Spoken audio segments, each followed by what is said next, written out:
Hello everybody and welcome to today's presentation, Serverless ETL with Cloud Functions, brought to you by Fivetran. Before we get started, I'd like to take care of a couple housekeeping items. First off, I'd like to make sure you all can hear me okay. So if you would, just send me a quick message in the chat window and let me know if you can hear me. Great. If you have any questions for our presenter today, please post those into the questions panel so we can get to them after the presentation. If you experience any technical difficulties today, like the audio dropping out or the screen sharing not displaying properly, please post a message in the chat panel to me, and I will work with you to resolve those issues. Lastly, on the housekeeping list, we are recording today's webinar, and we'll be making it available shortly after today's event concludes. Now that we're through the housekeeping items, I'd like to introduce our presenter, George Fraser. George Fraser is CEO and co-founder of Fivetran, and a fully managed data pipeline built for analysts. When Fivetran began in 2012, its founders realized that ETL tools were ill-equipped for modern companies that rely on cloud applications and databases. To meet the needs of analysts in today's new era, Fivetran built the only zero maintenance, zero configuration data pipeline on the market. Fivetran is now part of a growing cloud infrastructure ecosystem that gives organizations control of their data without heavy engineering.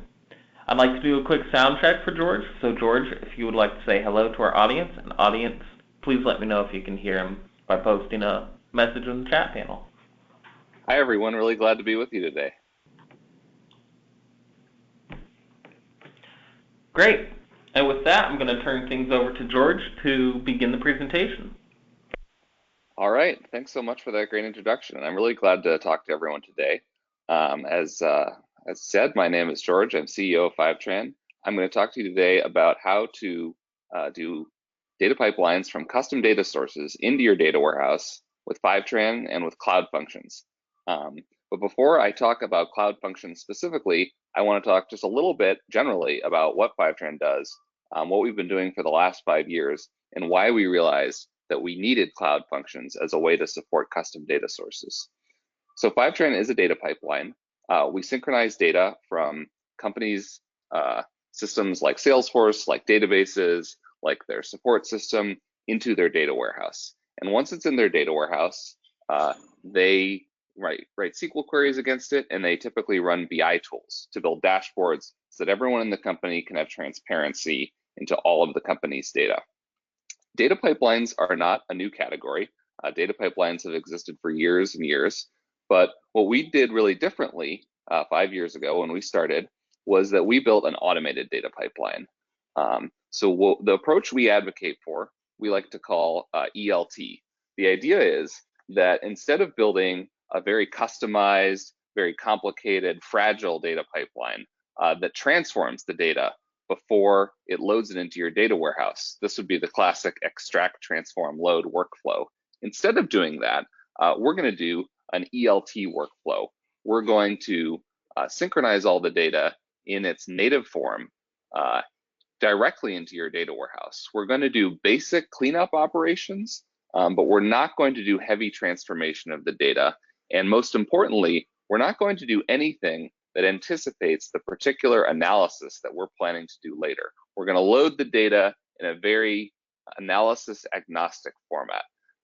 This is a great workflow for many reasons, but one of those reasons is that this whole front end side of the system can be managed by a vendor like Fivetran. Because the system is not configurable and is not anticipating any of the particular analysis you intend to do, we can just take this off your hands and do the entire extract and load portion of this process as a service. Just a little bit of details about our approach. We try to map the data from source to warehouse one-to-one. So that means when new data arrives in the source, we add that data to your data warehouse. When rows are updated in the source, we go and update those rows in your data warehouse. And when rows are deleted in the source, we don't actually delete them from your warehouse because often you don't want that. Instead, we set a special column, Fivetran deleted, to true. So we flag rows as deleted. We don't just do this for the data, we try to take the same approach to the metadata. So when the schema changes in the source, we map those schema changes to your data warehouse. And this is something that makes us really different than classic data pipelines. And it makes it radically easier to operate because this is the source of most of the pain and suffering of maintaining data pipelines. So this means if you add a column to your source, we're going to add a column to your warehouse. We'll actually go in and run DDL statements to add a column to your data warehouse.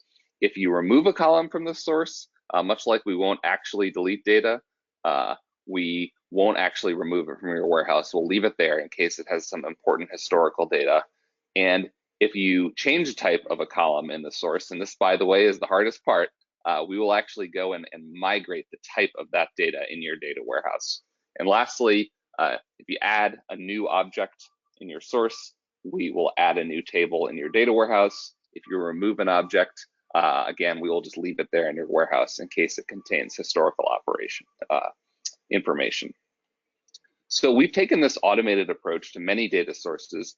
This is a list of all of the data sources we supported as of a few weeks ago. The list is growing rapidly. So we're able to automatically sync all of these data sources into your data warehouse. And this includes several different categories.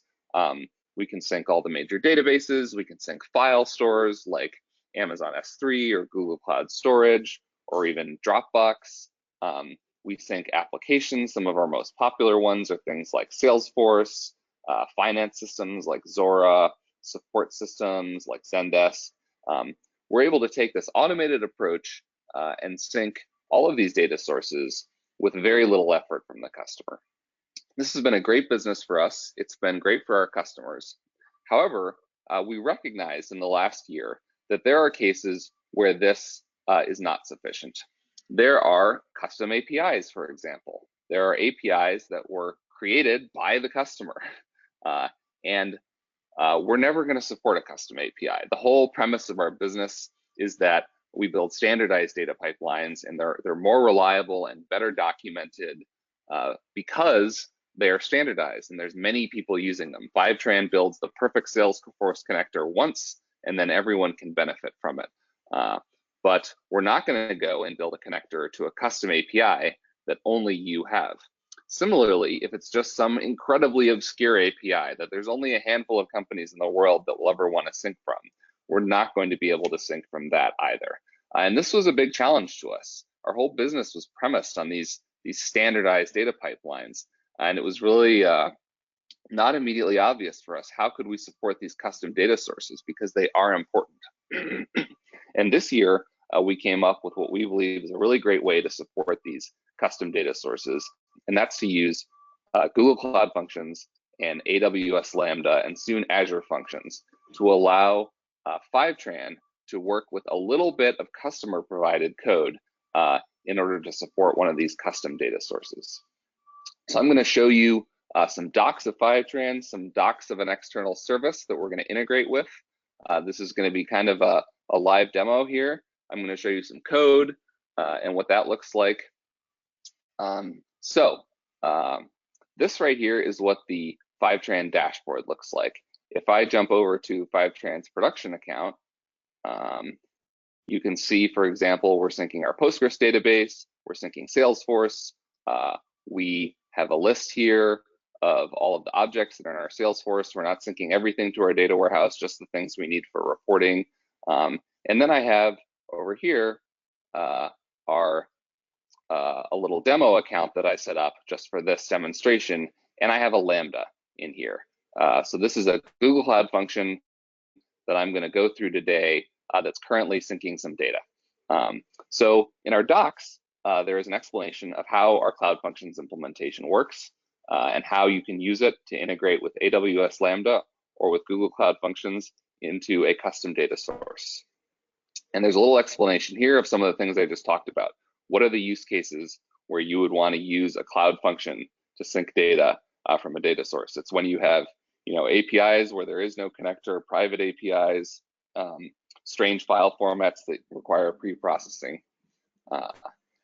The basic strategy for Cloud Functions is similar to the way Fivetran syncs every other data source. So Fivetran needs some information to authenticate into the data source. We're going to start every sync by syncing the historical data from that data source, and then we're going to process that data. We're going to send the data from your custom data source to the same core data pipeline that we put all of the data from all of our sources through.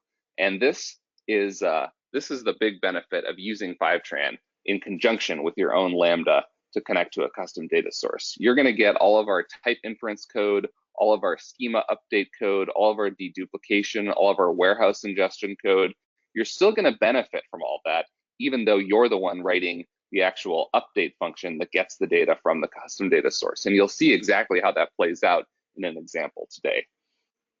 And we're going to load that data into your data warehouse, and then we're going to go into update mode. So we're going to actually compute incremental updates from this data source, and the details of how that works, how you are able to write a function that can support incremental updates, I'm going to show you in just 1 second.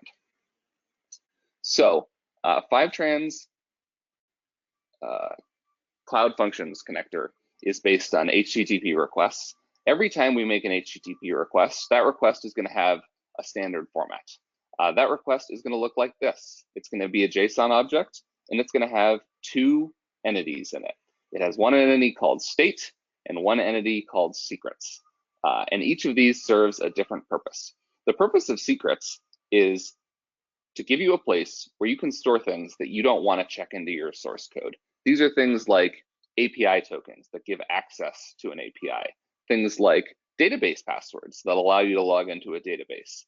It's not a good practice to check in secrets like this to your source code, because then you can't change them, and anyone in your company can see them and they can potentially leak out. So we're going to give you, when you set up the function, a way to input these secrets into Fivetran. We're going to store them encrypted inside our database, and then we're going to pass them into your function every single time we call it, so that you don't have to check them into your source code. The other thing we're going to pass you with every request is this object called state, and this is the key to performing incremental updates. So state is things like a log position from a database, a timestamp of the last modified entity that you got from some API. Sometimes it's an ID, an integer ID that API uses for keeping track of paging. This can be anything that you want it to be. The first time we call your function, state is just going to be an empty object. But when you return on this function, you're going to pass back a new state, and we're going to remember that, and we're going to pass it back to you. And this is a very general mechanism that you can use to construct a incremental update function. So the response format that your function sends back is kind of a mirror image of this request format. So the response format, like I mentioned, is going to contain the new state. And what's going to happen is, if we succeed in ingesting the data in your warehouse, then we're going to remember this new state and pass it back to you the next time we call the function. If we don't succeed, we're going to discard the new state, and we're going to try again with the previous state to get the same data a second time. And this is a very important principle. This means that your function needs to be idempotent. It needs to be a pure function that does not track state internally, and it needs to be idempotent, which means we can call it multiple times and get the same result. The second thing that you're going to pass back in your response is the inserts. So these are all of the rows that you would like to ingest into your data warehouse, and they're going to be organized by a table name. So in this example, there's a table called transaction with some rows in it, and there's a table called campaign with some rows in it. The rows of this object, of each table, can be any JSON object. You can have any fields you want, and Fivetran is going to look at this data and infer the number of columns, the names of the columns, and the types of the columns from the data we actually observe. This is the same core pipeline that powers all of Fivetran's automated connectors. This can do things like, if you pass data with a mix of types, like if in one row amount is an integer and then the next row amount is a date, we will infer as the least common supertype string. So you can really pass us back anything, and we will be able to turn that into a reasonable schema in your data warehouse. The third thing you're going to pass back in your response is delete. And this is optional. You don't have to pass this, but what this allows you to do is to mark rows for deletion before the inserts. So there are some scenarios, like for example, if you're syncing files from somewhere, if in order to make your function idempotent, you're going to want to do a delete on the name of the file before you insert the rows that you observe in the file. This is to deal with situations like if the number of rows in a file shrinks from one update to another. If you go from 100 rows to 50 rows, you want to delete the 100 rows before you insert the 50 new rows. The second to last thing that you're going to put into your response is the schema. So this is like the other responses, organized by table name. You do not have to give the entire schema of the table. You don't have to tell us the type of amount. You don't have to tell us what columns are available. All of that we're going to infer. The one thing that you have to tell us is the primary key. And we're going to use this primary key for two purposes. One, we're going to deduplicate the data that you give us. So if you happen to give us two rows with the same primary key, we will actually skip all but the last version. And this, you'll see, makes it a lot easier to write your functions. The fact that you know that the data is going to get deduplicated by Fivetran makes it a lot easier to write your update logic, because you can safely just iterate over collections and send whatever you find and not have to worry about, am I sending the same thing more than once? The other point that I should make about the schema object is, much like the delete object, it is optional. So you can leave out the schema. If you leave out the schema, we will simply keep track of every request and reply we've made, and we'll ingest all that data in append-only mode. The last key in the response that you're going to return is called has more. And what this says is that there are more items that are available from this data source, and you should call me back right away. So if you return a response that says has more equals true, then Fivetran is going to call back your function immediately for more data. If has more is false, or if has more is not present, then we're going to wait for a user configurable amount of time before the next update cycle. As I mentioned earlier, it's really important that you write your functions in an idempotent way. The fact that your function is idempotent works in conjunction with the way that state works to allow you to build reliable data pipelines. We're also going to create in your data warehouse a couple of system columns, Fivetran batch, which tells you how many times we've called this thing, and Fivetran index, which just tells you what was the position of this row within the response for this batch. All right, so let's do a demo. Let's sync some data using a cloud function. Today, I'm going to sync some tweets. Twitter's got a reasonable API, so let's say we want to get some tweets into our data warehouse, all right? And whose Twitter feed should we sync? Naturally, the most important person on Twitter, Justin Bieber.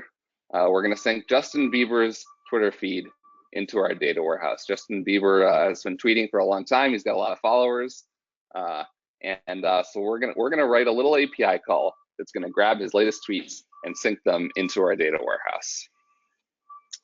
So if we take a look here at the Twitter API docs, in order to sync data from Twitter, we need to do two steps. First, we need to get a token that will allow us to make requests to the regular API. So the way this works is that we have to register a Twitter app. We have to make a call to this OAuth2/token endpoint.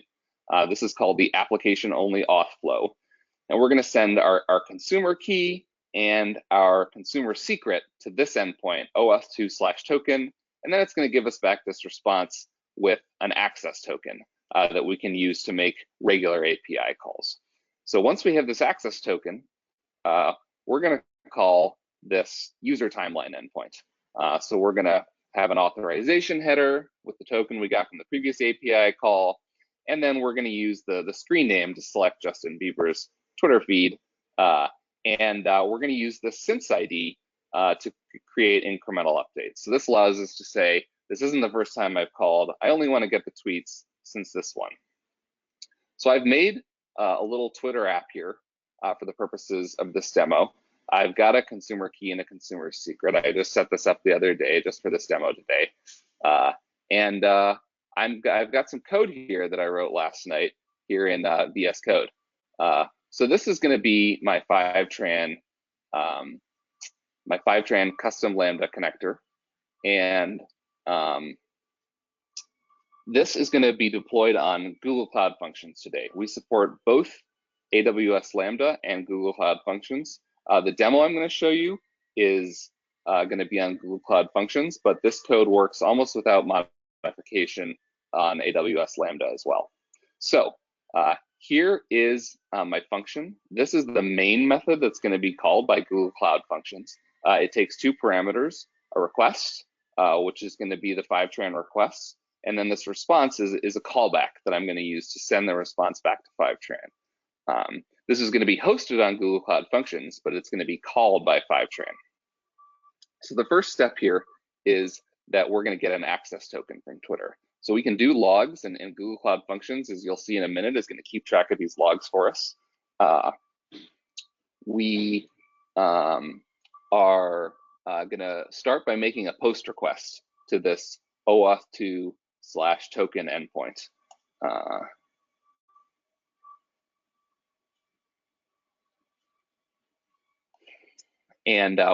We're gonna get this this consumer key and this consumer secret from the secrets attribute of this request. You saw earlier that the Fivetran request format is going to have a secrets object in there that we can use to keep track of things like tokens. And so that's what's happening right here. We've got that secrets attribute, and we're going to get the consumer key and the consumer secret from that. We're going to do what the Twitter API wants us to do, which is to base64 encode them and send them in basic auth. And then Twitter is going to send us this reply. We're going to accumulate it into a single string like Node.js wants us to. And then we're going to call this, we're going to parse it as JSON and call this withAuth function. So this is going to be that authorization code from Twitter. It's going to be in the access token attribute of the response from Twitter. So we're going to log a message saying, okay, we've managed to get an access token. And now we're going to call the regular Twitter API. So we're going to call user timeline.json with screen name Justin Bieber.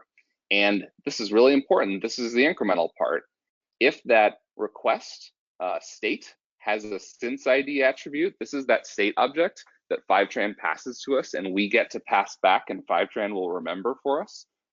If this since ID is not null, then we're going to add it onto our request. We're going to say, okay, Twitter, I only want the tweets since this ID, because this is not my first API call, and I want to be incremental. So we're gonna take that request path. We're going to make a GET request. We're going to use that access token we calculated in the previous step, and then we're going to get this response callback.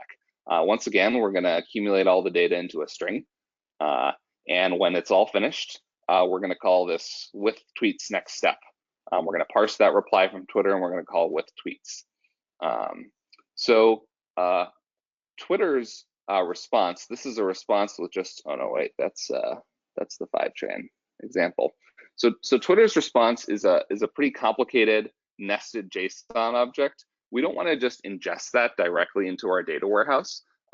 It would be really kind of messy, and it would contain a lot of deduplicated information, a lot of duplicate information. We want to normalize that data before we put it into our data warehouse. So we're going to do that right here.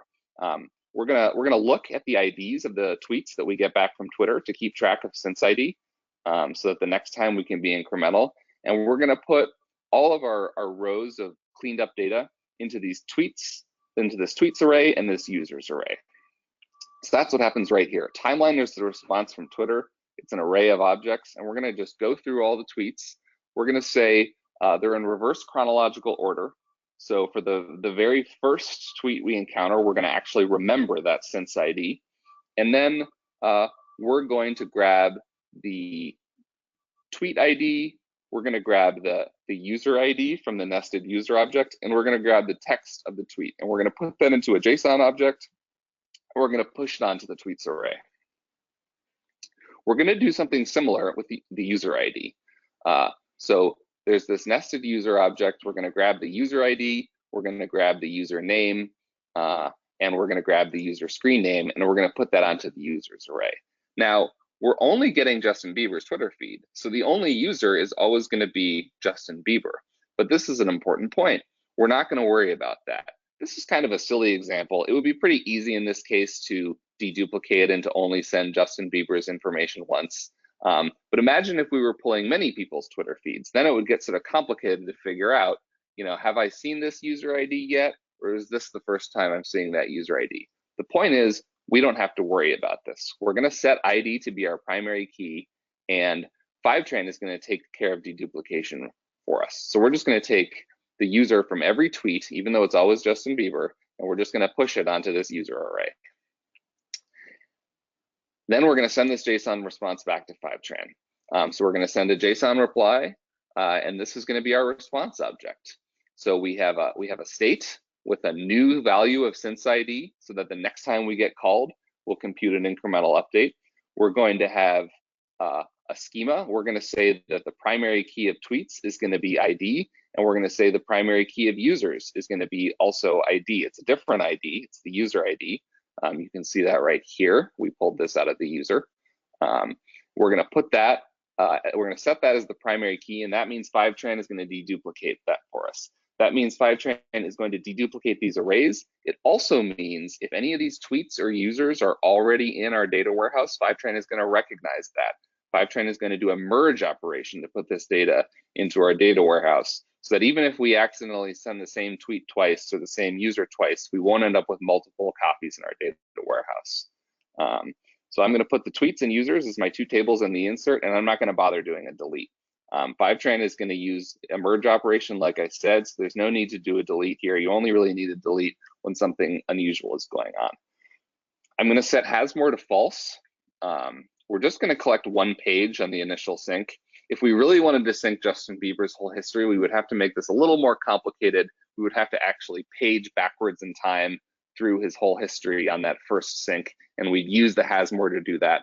But for the sake of keeping this example simple, I'm just going to sync the most recent page on the initial sync, and then we'll go into incremental mode. So this is my code. This is a complete connector that connects Justin Bieber's Twitter feed into my data warehouse. And I'm going to run this in Google Cloud Functions. This is the Google Cloud Functions interface. You can see in this little demo account I set up for this demonstration, I have just one Google Cloud function in here, Twitter demo. This is where the source of it lives. Deploying these things is really simple. You just push this edit button and you get a little window here, and you can copy paste your code right into it. You can also connect Google Cloud Functions to GitHub so that you can store your functions under version control. If your functions get complicated and you have a lot of them, this is a good idea. But for the sake of a simple demo, the easiest thing is just to copy paste it into this little box and say to deploy it. Google Cloud Functions isn't just deployment. It has a lot of other great features. So it has a great testing feature. We can use this to run tests of our function. So if I grab a little test request right here, I can actually call this function right from this interface. And you can see right here, here's our response. So I'm just going to copy this back over to VS Code so that we can format it. So this is what scroll back over to the left here. This is what the reply from Fivetran looks like. So you saw we just wrote that function. Here's what the function actually did. It found a new since ID for us. This is Justin Bieber's most recent tweet. It gave us that same schema we had before. And here's all the tweets. Now, Fivetran hasn't really done anything yet here, right? This is just the Google Cloud function that we wrote. This is what the response of it looks like. Here's a whole bunch of tweets. And then here's Justin Bieber over and over. Like I said earlier, we're not going to worry about sending duplicate data. We're just going to let Fivetran handle deduplicating the data for us. It would be easy to duplicate the data in this case because we know there's only one user, but in the more general case where we're iterating over many API endpoints, it can be quite difficult to keep track of duplicates, and it's much easier to just let Fivetran handle that for us. And of course, has more is false. So we can see how this state works even without using Fivetran. If I grab this state right here and I copy it into my test request, right? So now the secrets are the same, but I've put in a synth ID in the state, and I test the function again. You'll see I get a much shorter response. This time I get only one tweet.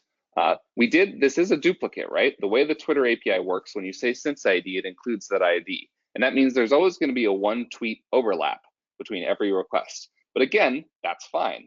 Fivetran is going to use the primary key ID to deduplicate the data when it merges into the data warehouse. And that means we don't have to worry about this stuff.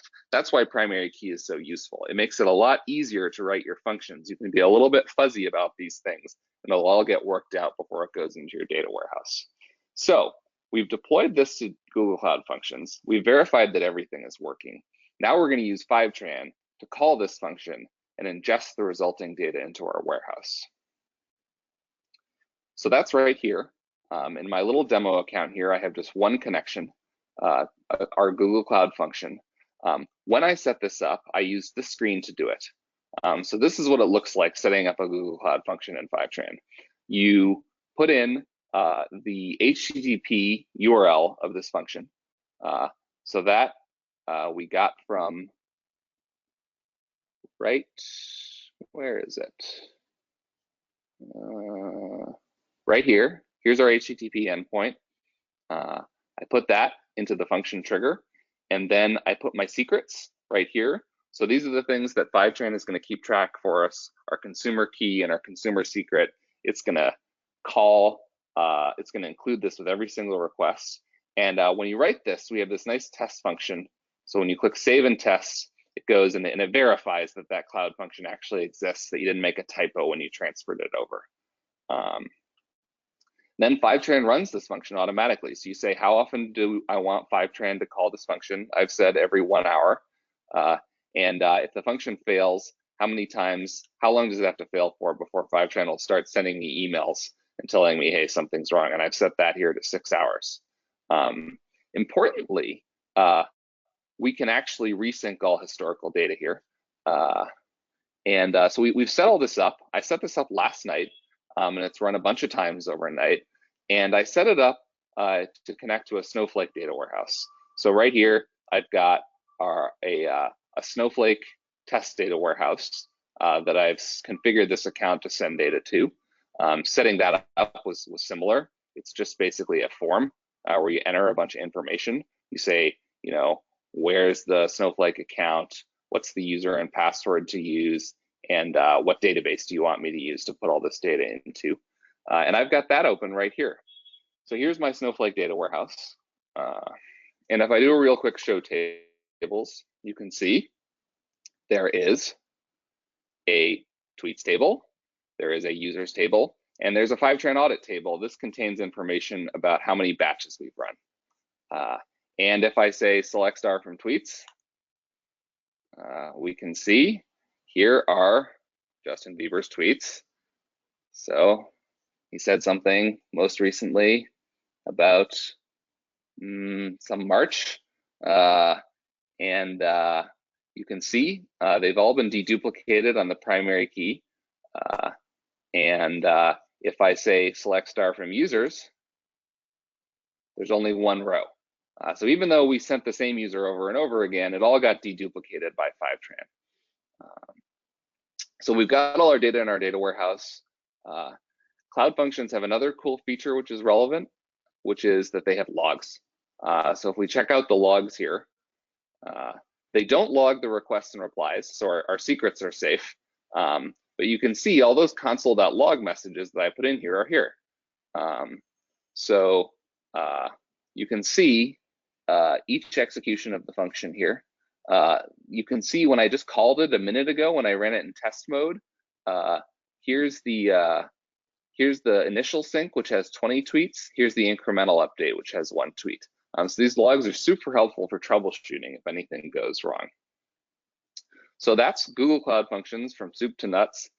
You can do the same thing with AWS Lambda. So the code is almost the same. The AWS Lambda handler format is just a little bit different.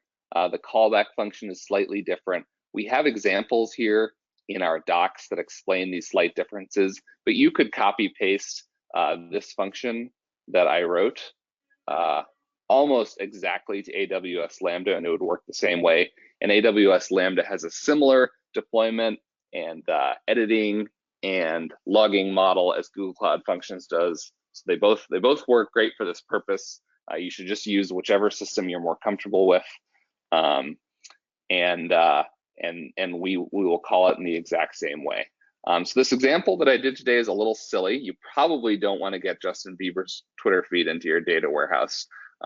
But there are innumerable real examples that you can do, private APIs, obscure APIs, where you can write a simple cloud function that knows how to get the data from your source, and you can still benefit from the deduplication that Fivetran provides, from the type inference and the warehouse ingest, and most importantly, that schema update rules in your data warehouse. I like to say that even with cloud functions, you still get about 50% of the benefit of Fivetran's fully automated approach. We've really done our best to crush down the amount of code that you have to write to make things as simple as possible for you and have a clean handoff where we handle the fiddly warehouse and deduplication parts, and you can just write the minimal logic that knows how to update from that data source. I hope that's been a fun example, and I hope that it's been good for illustrating all of the features of our tool. And with that, I'd love to take questions.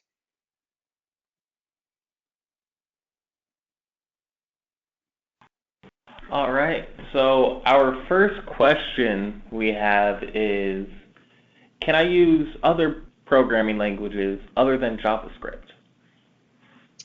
Yes. So I did JavaScript today because it's a programming language a lot of people know, and because it's available in both AWS Lambda and Google Cloud Functions. In Google Cloud Functions, JavaScript is the only option. That's not because of Fivetran, that's just how Google Cloud Functions works. They only support Node.js as a programming model. They probably will add new languages this year, I suspect. In AWS Lambda, they have a lot of programming languages, and we have sample functions here for several programming languages. So we have Go, we have Java, we have Node.js and Python, and AWS Lambda also supports .NET and several others, and you can use any programming language that is supported by AWS Lambda. Great. Our next question is, what if I send my data to 2 different warehouses? Yeah, so if you have multiple data warehouses, or if you have like a data warehouse and a relational database and you want to send it to both, you can totally do that. The key here is to use that state object and write an idempotent function. So if you have 2 different data warehouses, if you set up your function correctly, you can simply set up 2 Fivetran projects and call the same function from both places. That does mean you'll call the same function multiple times, but as long as you use that state object correctly, they'll both be keeping track of state separately, and they'll both end up with the same data sets. Awesome. Our third question is, what would happen if I have new columns in my data source? Yeah, so I talked about that a little bit in the slide. So these rules that we use for every data source apply to Lambdas as well. So if you add a column to the data source, we'll add a column to the warehouse. And if you change a type in the data source, we'll change that type in the data warehouse. It's a little bit subtle what that means in the context of Lambdas. So in the case of Lambdas, we're always going to be inferring that schema from the data you send us, right? So if we look at this example of the Twitter response, we're going to look at these attributes and we're going to infer types. So we're going to infer an integer for ID and user ID, and then we're going to infer a string for the text of the tweet. And if you send us data over time that contains a mix of types, we will figure out what type will contain all of the types you send us. So if you send us a mix of integers and strings on the same column, we will infer a string. What this means in terms of new columns and type changes is that if one day you change your code or the source changes somehow and suddenly there's just like more attributes in this JSON object, we're going to notice that. We're going to realize that there is a new column, and we're going to go and infer a type for that column and add it to your data warehouse. So the automatic inference rules work in conjunction with our data warehouse update code to just keep everything in sync. It's a little bit of a maze behind the scenes, but the user experience is that it's very simple. You just send us whatever you want, and we will find a way to ingest that into your data warehouse.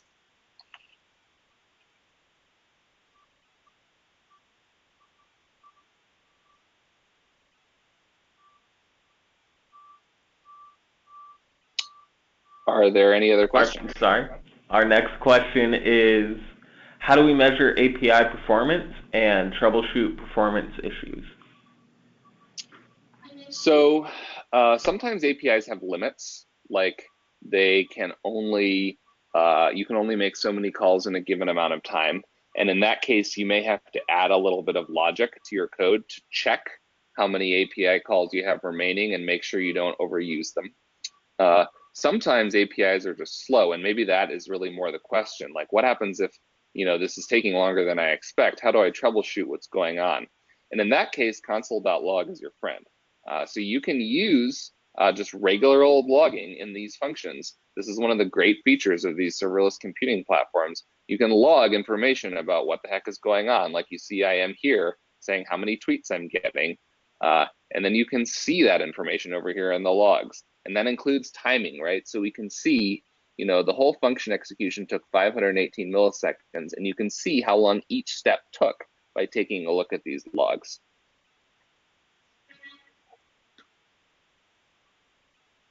Awesome. Our next question is,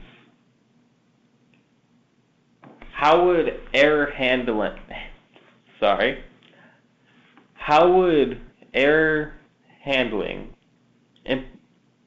let me pick a different one. I'm so sorry.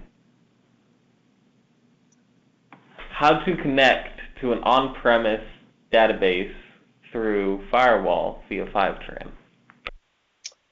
So if your data source is a database, you will probably want to use a regular Fivetran connector rather than an AWS Lambda. Databases are one of the sources that we support. We support all of the major databases except SAP. And we have several ways of connecting through firewalls. So you can whitelist our IP. You can use an SSH tunnel if you really need to. So generally, I would recommend to someone, if they want to connect to a database, then you should probably just use regular Fivetran to do that. If you have, some really weird database, like maybe you have a database you invented yourself, first of all, I might suggest that you rethink that. But if you do have some really crazy situation like that, then you could use Lambda to do that. If that database is on-prem, then you're not going to be able to use Google Cloud Functions or AWS Lambda, obviously. But you can use any HTTP server. So Fivetran Cloud Functions are not actually specifically tied to any particular Cloud Functions implementation. It's really just an HTTP request protocol, which is described right here, the request format and the response format. So any HTTP server that follows this format is compatible with Fivetran Cloud Functions. So you could just set up a little Node server or Java server or whatever whatever you're comfortable with, whatever matches the rest of your system, you could just set up a little HTTP request processor that follows this format, and we can call it and ingest your data. Now, if you build it yourself, you're not going to get all these nice features that are built into these platforms, like logging, like that nice little editing API that I just showed you. None of those are going to be there. That's, of course, the downside of not being on the cloud platform. But from a Fivetran perspective, any HTTP server that follows this protocol is a perfectly acceptable data source. Next question is, what if my data source is a database instead of an API? So similar to what I just said, if your data source is a database, I would recommend that you just use one of Fivetran's regular database connectors, and not write your own Lambda unless there's some really unusual circumstance that means you have to write a Lambda. You know, there was a question that you started to ask a minute ago, which I think about error handling, and error handling is a really important topic. So I just want to say a quick word about that. So obviously things can go wrong. There's really two kinds of errors. There's transient errors and things that are truly broken. So when things are truly broken, that might be that your credentials have been revoked, or maybe your code is broken, or maybe the API that you're pulling from has been changed and your requests are no longer allowed. They made a breaking change. APIs shouldn't do that, but sometimes they do. In these circumstances, the connector is going to break. Fivetran is not going to do anything crazy. We're not going to go and ingest crazy data into your warehouse. You will see on your Fivetran dashboard that it is broken. When you go here, this will not be green scheduled. It will be red broken. And you will see logging information in these logs about what happened. So for things that are truly broken, logging is your friend. That's how you're going to figure out what's going on and troubleshoot it. For things that are transient errors, Fivetran is going to retry. So this will still show as broken temporarily. Once you pass this delay notification time, we'll start sending new notifications that things are wrong, but we'll keep retrying. And that's a key element of how this state concept works. We're only going to remember the state change when we actually succeed. So if the call to the source API fails, then we're probably not even going to get a new state. So we're just going to keep retrying with the same state. But if the ingest into the data warehouse fails, we also won't update the state. So if your data warehouse goes down, or if you revoke our permissions, or whatever reason our ingest into the data warehouse fails, we will retry several times. But if all the retries fail, we will give up and we will not advance the state. So then the next time we call back that function, it will be with the previous state. And that is the key idea of idempotence, is that we use the state in conjunction with an idempotent function to make this thing robust to errors. Awesome. Would Lambda functions scale automatically based on data volume trends? So Lambda and Google Cloud Functions are fully managed services, and they will auto scale. Fivetran is going to call them serially, so they're generally not going to auto scale very far. You will find that it is surprising how much data you can pump through one serial process. We have connectors that sync terabytes of data each month through a serial process. If you just write efficient code and you don't do crazy things, you can really get a ton of data through there. So Lambda and Google Cloud Functions are auto-scaling, but the protocol we have described is inherently serial. If you have really big data sets, you're probably going to end up using something like RS3 connector or a Google Cloud Storage to ingest that data. There is definitely some limit where using Lambda stops making sense if your data sets get too large. It makes more sense to actually write files somewhere and sync those files, but it will scale pretty far. Next question is there going to be Azure support? Yes, that is the next one that we are doing. That's a good question. We did Google Cloud, we did AWS Lambda first. We did Google Cloud Functions second, but Azure is coming up. We know lots of people have it, and we want to support it. And we support Azure SQL Data Warehouse as a destination. So definitely, we need to support Azure Functions as well. You could, in fact, do it today just by leveraging the HTTP protocol, but we will. There's some authentication details and stuff that we need to do differently to make it easy. And we are working on that. Stay tuned. Would XML also work as a data type? Yep, you can really ingest any data source.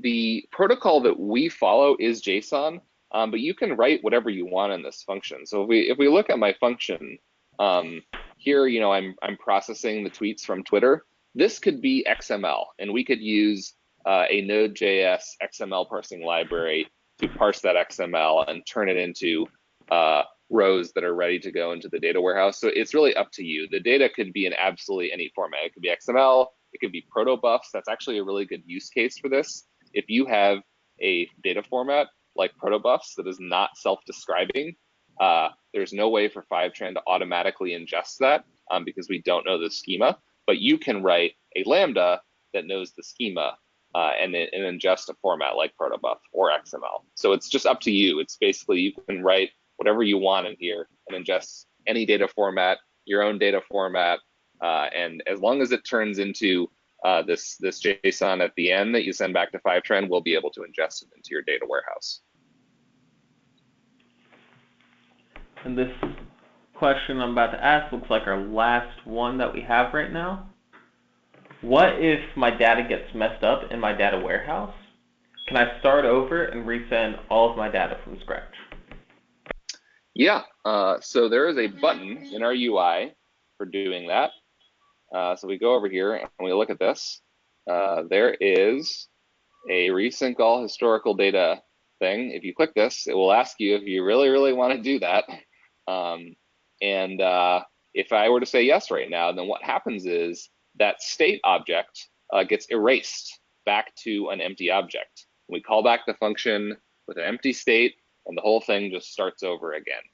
So that means your function needs to be written in a way that I know I sound like a broken record, but it needs to be idempotent. You need to write your function so that given the same input, it will always return the same output. And then it will work in conjunction with that state to resync all the data from scratch.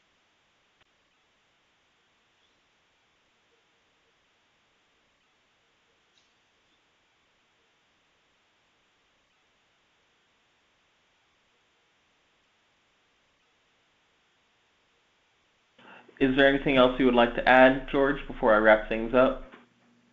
No, it's been really fun talking about this today. Serverless is really cool. Serverless is a really great way to build ETL pipelines where you have to do something custom, but you can still have Fivetran do a lot of the heavy lifting on the other side for you.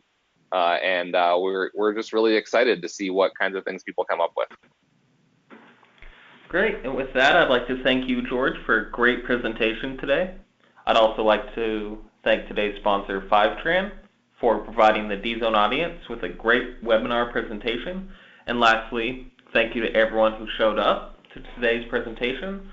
We hope you learned something new today that will help you in your developer career. Have a great day, and we'll see you next time. Thanks very much.